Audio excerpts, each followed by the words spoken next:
Hi everyone, my name is Mindy and welcome to Oh My Growth. I'm not gonna lie, last time I recorded an episode with video, it was a hassle to edit. It was not fun because I recorded everything on my phone and then I did that because I wanted to be able to post reels and I thought, okay, so it needs to be portrait, but it was such a hassle. It was such a hassle to fix that. So this time I'm trying something different. I'm going to do this through the platform that I'm using anyway to record the audio and see how it works. And if you have any feedback, I'd love to hear it. But this is how I'm going to try and do it from now on because this just seems way easier and the quality will be much better too. So that's how I'm gonna do it from now on. Plus this way I can use my phone for some notes because today we're gonna be talking about something where I am going to need my notes a little bit because we're getting scientific. Today we are going to talk about periods. I've wanted to do an episode about this when I started this because it's just okay, when it comes to periods, there are so many questions for women. And this episode, by the way, it's not just for the girls. Like, if you're a guy and you want to know more about periods, welcome. I'm here to tell you because I've done my research now. And I want to dive into both when it comes to food, because when you go through your cycle as a woman, you have so many cravings all the time for different things. And I never understood why. Like, where do the cravings come from? What do they mean? Is it that I'm lacking some vitamins or minerals or whatever? I'm someone who really often craves beetroots. I don't know why, but I love beetroots and I don't know why, but it might be because I have some sort of deficiency because that's kind of how the body sometimes works. If you're deficient in something, you will crave that specific thing as well. And that's something that interests me. So I wanted to dive into how that can relate to your period and your cycle in general during the month. What are the cravings? Why do those cravings like come up? But also when it comes to training, because I have noticed, because now I've gotten into fitness more. I've never been invested in that, but I have been this past half year, very invested this past half year. So my interest for that has grown and how I can adapt my month to my cycle and for me to get the most out of it and feel good and not feel super, super tired or more pain than usual, because that's kind of what I've noticed. Sometimes during certain periods of my period cycle, I notice that things hurt more, or I don't know, like you just don't heal the same way from your workouts. That's how I feel. But I wanted to do some research on that and see what kind of exercise is also recommended for the different parts of your cycle. So that's what we're going to get into. And I've divided the cycle into 4 pieces. And just for the sake of it and to make it more fun, I'm going to refer to them as different like seasons, so to speak. So we'll go through winter, we'll go through autumn, well, not in that order, but winter, spring, summer, autumn, and we'll talk about the different cycles of the period. And I hope this is interesting and that you learn something from this about yourself as well if you're a woman. So we always hear about the period, right? But the period technically is only one part of your cycle. It's only those few days where you're bleeding, essentially. But when it comes to your period and everything to do with that, it's a whole cycle. It's a whole cycle throughout the entire month. For a woman, that's how your body works. You have a cycle that's a month long and it repeats over and over again. If I haven't researched this super much, so don't quote me, but like when it comes to men and their body, they have a 24-hour clock and it works very differently than for a woman. So ours is on a monthly basis and we follow these 4 like stages in this monthly cycle. The first one we will talk about is the menstrual cycle, and I've referred to that as winter because your period, I mean, it's not the most fun part of the month. Let's be honest. Unless you're super lucky and you have a really good period, but like your menstrual phase, it's not the best time of the month. So during this part of the cycle, your hormones like estrogen and progesterone, am I saying that right? Whatever. Your hormones like those are at their lowest. So you're low on energy, you probably feel like just cozying up with a blanket and taking it easy, which is normal. You're also losing a lot of blood, which means that you're losing iron, you're losing magnesium, things that you need and your body needs. So there's going to be repercussions when it comes to that. Also, your inflammation levels are much higher. Your pain, like you have pain in your stomach and you're bleeding. So, yeah, inflammation is a little bit higher in your body in general during that specific part of your cycle. So, since your body is so focused on what's happening internally, you will feel lower on energy. Completely normal. Yeah, that's how it is. Of course, you're going to be low on energy. Your body's working a lot to just maintain and make sure that everything's working smoothly. And your blood sugar levels might also be all over the place. So there's a lot happening during this specific phase of your menstrual cycle. We're going to start with cravings. I know that a lot of women could say that during this part of the month, like, it's kind of a stereotypical image to have in your head that you're cozying up and all you want is chocolate, right? But the thing is, in, for example, dark chocolate, there's a lot of magnesium. And magnesium is something that you are low on during that part of your cycle. So it's perfectly normal to crave something like chocolate. And it might not even be a bad thing to have some because your magnesium levels, they're low. Also, when it comes to magnesium, magnesium is something that helps your mood levels. I mean, some of us have PMS. I don't know about you, but to regulate those mood levels and to make sure you're feeling good and happy, magnesium can also help. So craving chocolate, perfectly normal. The second craving that a lot of us have is carbs. The thing is, carbs, okay? Carbs are quick energy and your body's low on energy. We have to remember that during this cycle and this specific part of the cycle, your energy levels are going to be lower and so might your blood sugar. So no wonder you're craving carbs. Carbs are quick energy. That makes sense. And in addition to that, carbs also raise your level of serotonin. And serotonin is a feel good hormone, which makes sense as well because your mood level is all over the place. So both chocolate and the carbs really align with what's happening in your body, and those cravings might be something you actually do need to give into to make sure your body's getting what you need. You might even crave salty snacks, and salty snacks, they make sense. A craving for salty snacks could have to do with the fluid balance when it comes to this specific part of the menstrual cycle, because hormones drop, electrolytes can get kind of out of touch with your body. I don't know how to put it into good words. I'm not a scientist or whatever, but salt cravings can absolutely kick in, and that's also perfectly normal, as well as sugar cravings. Once again, like trying to boost your energy, trying to get quick energy, trying to make that a fast thing for your body because you're lacking it. So blood sugar dips, and that leads to a craving for sweets. So, what are the best foods to support you during this part of your cycle? One thing is iron rich foods, because iron is something you're going to be lacking. You're losing a lot of blood, and food that does have iron in it is, for example, spinach or kale, lentils, beans. I don't eat meat, but I know red meat has iron. But yeah, I'm a vegetarian, so can't tell you. Pumpkin seeds as well. There's a lot of stuff that has iron. You can even take supplements. I mean, I take a supplement every day. I don't know. You're not supposed to have to take supplements, I guess, but there's nothing wrong with having a supplement now and then if you feel like you're lacking something. But yeah, iron-rich foods, that's something you should absolutely be looking into, as well as magnesium boosters. So dark chocolate, that is something that has magnesium. Nothing wrong with some dark chocolate. Leafy greens as well. Nuts and seeds have magnesium. Bananas, avocados. There's a lot of options for you to look into if you feel like you want to peak your magnesium levels a little bit. Avocados are also good when it comes to healthy fats because that helps you stabilize your hormones. It reduces inflammation. Healthy fats are good for that. So avocados, olive oil as well. If you're making food, you can use olive oil. I have heard salmon, but again, I'm vegetarian, so I actually don't look into those foods very much, but that is something that supposedly has healthy fats. Chia seeds, flax seeds, lots of options there as well. But healthy fats, that's a third thing that you should be looking into during this part of your cycle. And lastly, hydration. Hydration is so important here. You might not feel thirsty, but staying hydrated definitely helps your bloating. It helps your cramps. It helps you feel better in general. And you could even add electrolytes in this case, like adding a little bit of it might be kind of gross, but you could add a little bit of salt to your water, or lemon actually, something like that, just to help balance your fluid retention and help your body stabilize. So those are some of the options that you could look into if you want to help your body along during this part of your cycle.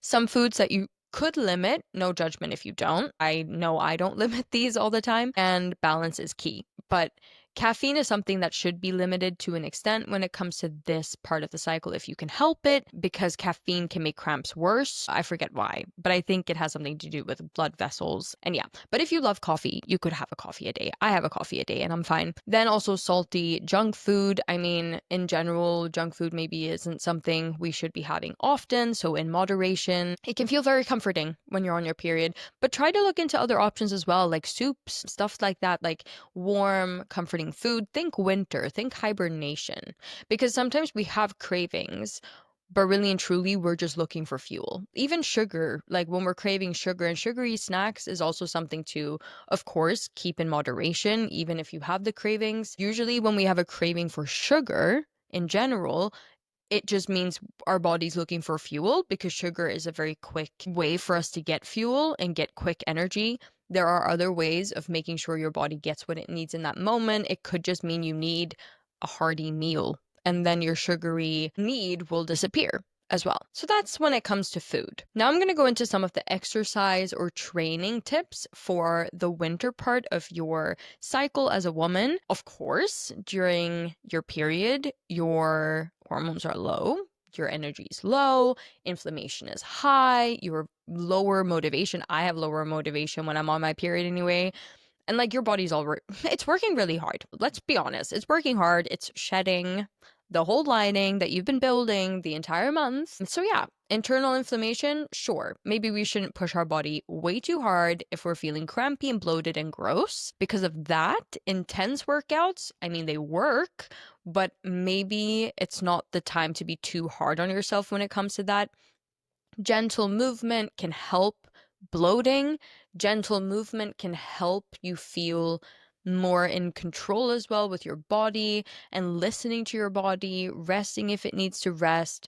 Slow movement like yoga, or if you're wanting to do strength training and these kind of things anyway, think more like maintaining and maybe not that specific time of the month. Doesn't need to be you adding more weight and increasing that at that specific moment in time. Like it could just be about maintaining and getting in contact with your body, because that's something I've learned through learning more about strength training. If I've been sick, for example, for a couple weeks and then I get back into it, I might just need a couple days where I'm connecting with my body again and not necessarily increasing weights, because that does take a lot of energy. So that's maybe not something that you will feel super comfortable doing during your period.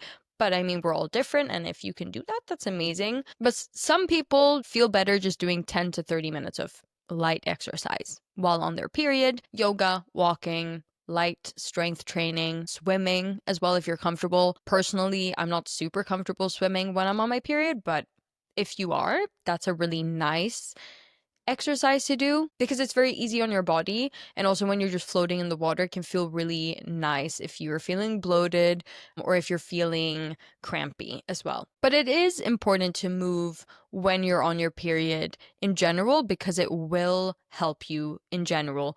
It increases endorphins, it improves blood flow, it reduces stress hormones, so it can contribute a lot to you recovering quickly after your period's done. Okay, now we're going to get into the second phase, which is the follicular phase. I don't know that word by myself. It's not something I use in my everyday language. So I'm going to need help from my phone a little bit when it comes to this one, but I also want to give you the correct information. So it's better that I use it. But the follicular phase, I'm going to refer to as spring. People say that during this part of your cycle, you regain your energy. Your period's over, you're feeling better, and that it's a good time if you want to brainstorm or come up with new ideas or like work on your business or whatever it is. Of course, it doesn't have to be that way every month. We don't have to hustle, hustle, hustle as soon as our period ends, but it is a good time when it comes to that, because you will feel lighter, and it's also the beginning of your cycle in a way.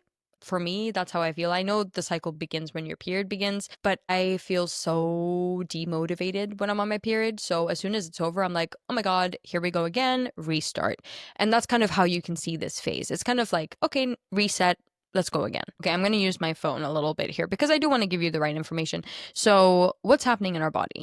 Estrogen is rising, which means metabolism is slower than in the later phases. Your body is super insulin sensitive as well, meaning it handles carbs really well. Yay, we love carbs. I love carbs. But you've got more energy, so it's a good time for lighter, fresher foods and to support your hormone building. So we have different cravings during this period of time as well. They might look a little bit different than when you're on your period because your body needs different things. Because during this time, and I feel like I do relate to this. My cravings usually decrease after my period and I'm less picky when it comes to food. But that's because your hormones are now like, they're not working against you anymore. They're working with you. During your period, they're kind of working against you, but now they're working with you again. So it's a team effort. And so you will feel a little bit better, but you might find yourself craving fresher food. And that is because your body is looking for nutrients. Remember, like your body starts rebuilding again. This is how the female body works. It builds in order to get pregnant, essentially. And then when it doesn't get pregnant, it sheds.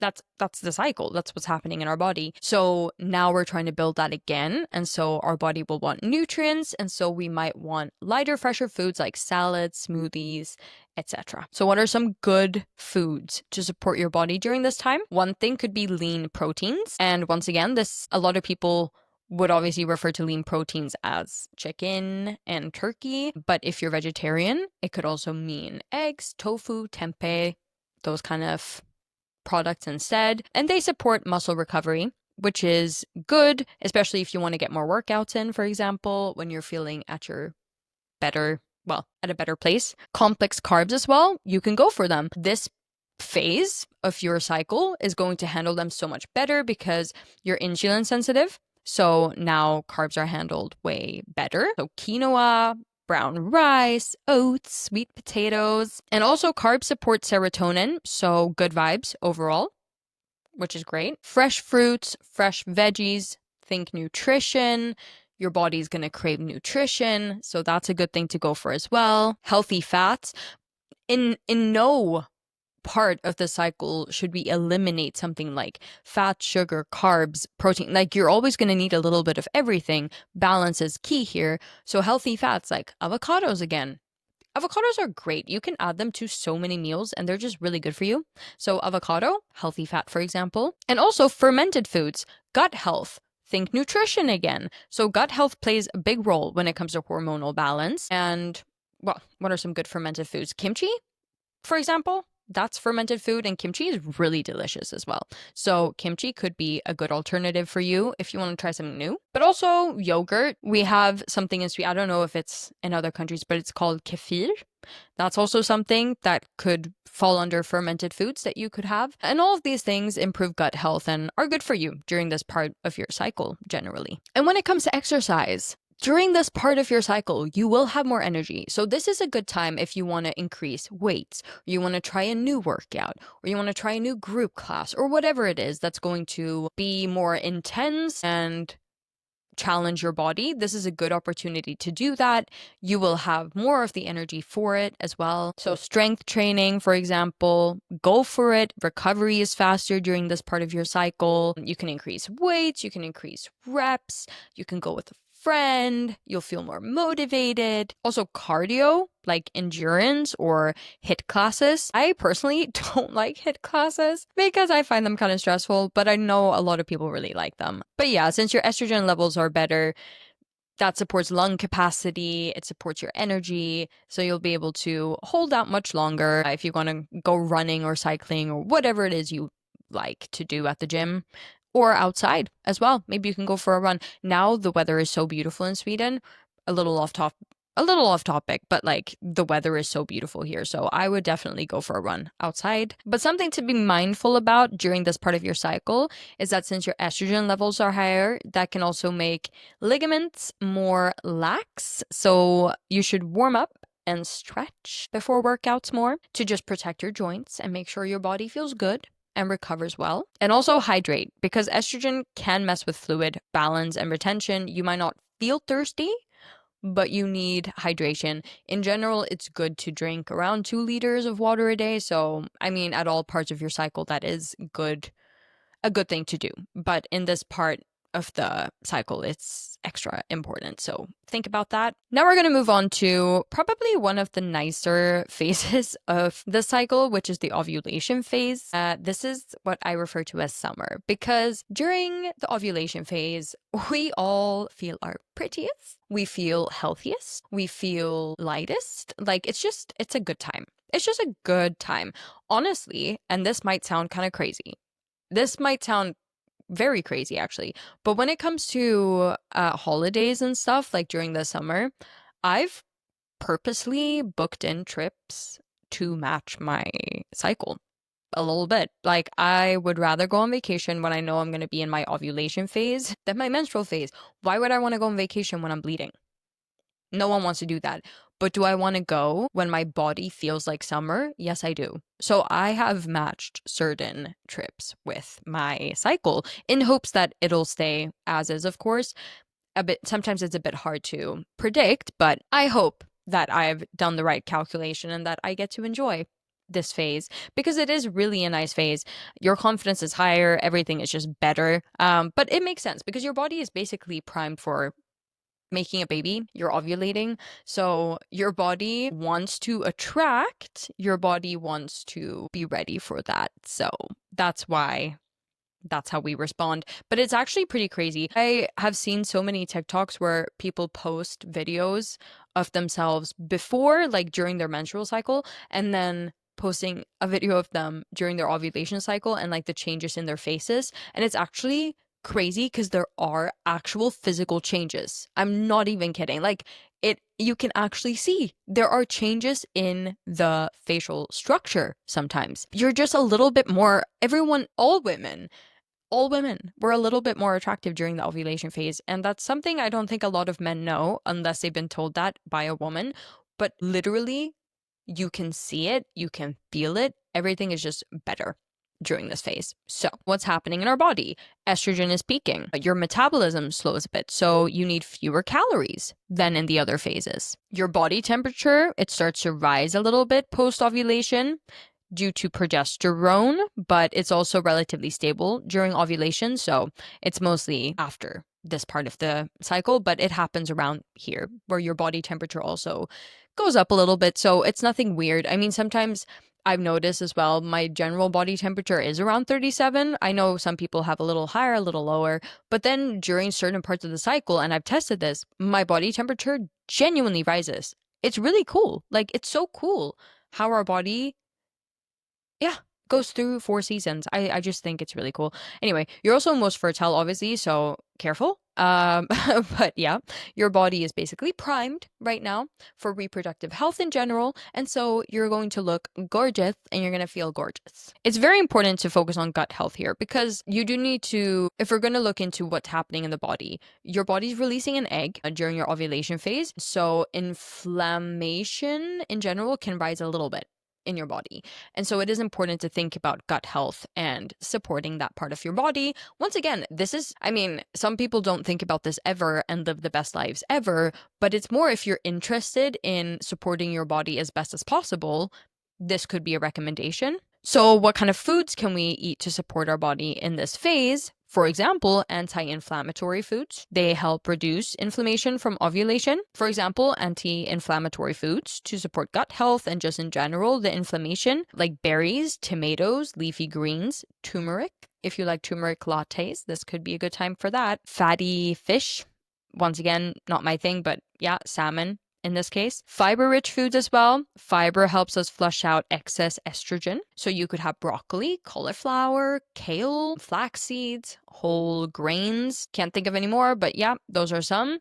Then we have zinc-rich foods, pumpkin seeds, cashews, chickpeas, shellfish if you eat fish as well, because zinc supports egg release. And it also supports immune function. Actually, fun fact, when I'm sick, this is one of those, because I have a dad who's he doesn't believe in homeopathy, for example, but when it comes to vitamins and minerals and things like this, he does actually look into it a lot. And when it comes to having colds, I remember not long ago we started with this. We had zinc at home, specific zinc, and what's it? I think I have it around here somewhere, but zinc. And zinc helps you so much when it comes to having a cold.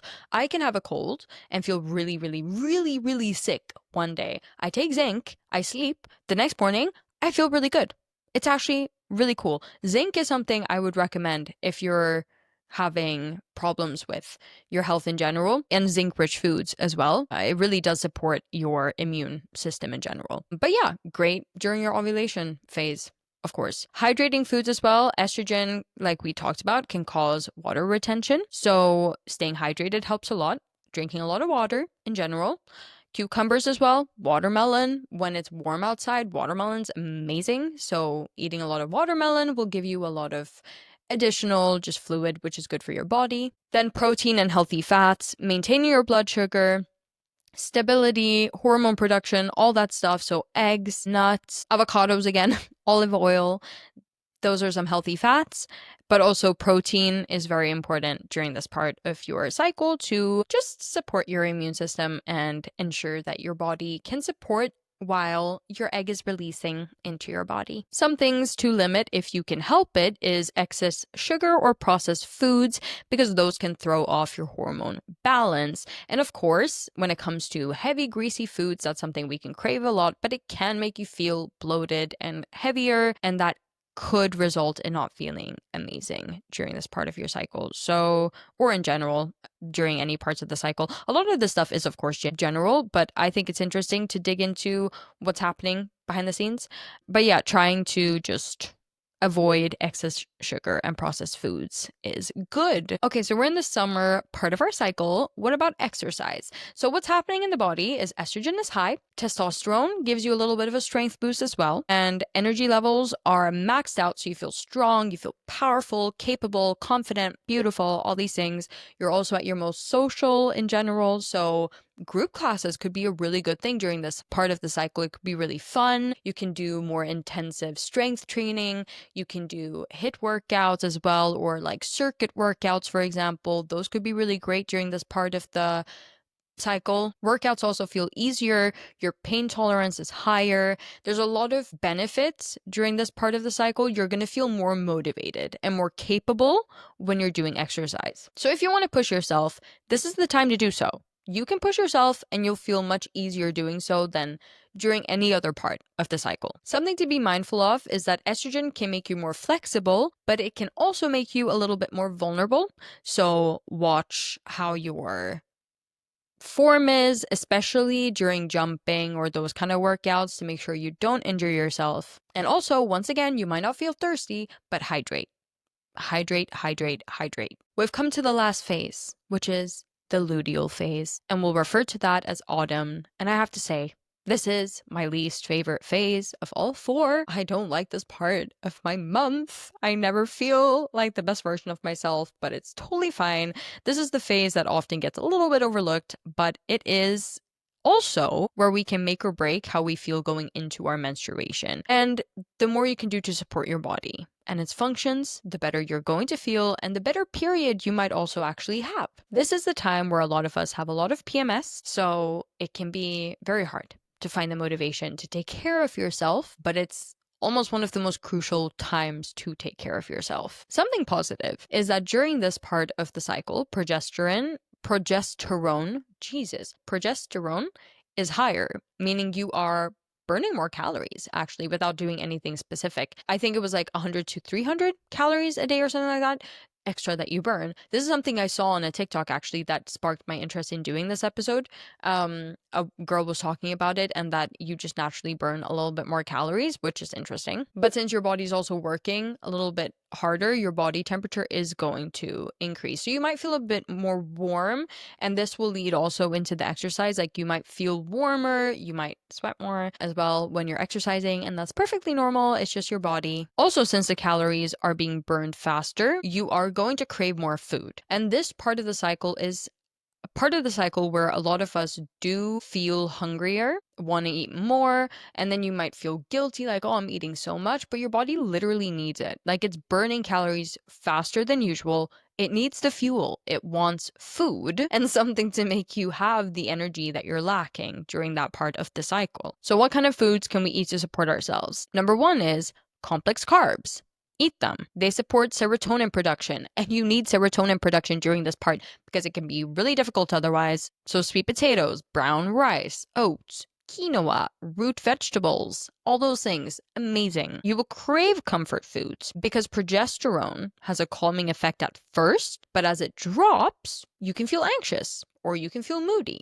And that's when your emotional cravings kick in. But if we're feeding ourselves the correct things from the beginning, we might avoid that from happening too much. Magnesium-rich foods as well, like pumpkin seeds, dark chocolate, spinach. That helps with cramps, it helps with sleep, it helps with mood swings in general. So balancing with magnesium, really good. Also, vitamin B6 foods is something that's going to help your mood regulation and PMS symptoms, and that's really helpful. So bananas, salmon, pistachios, chicken.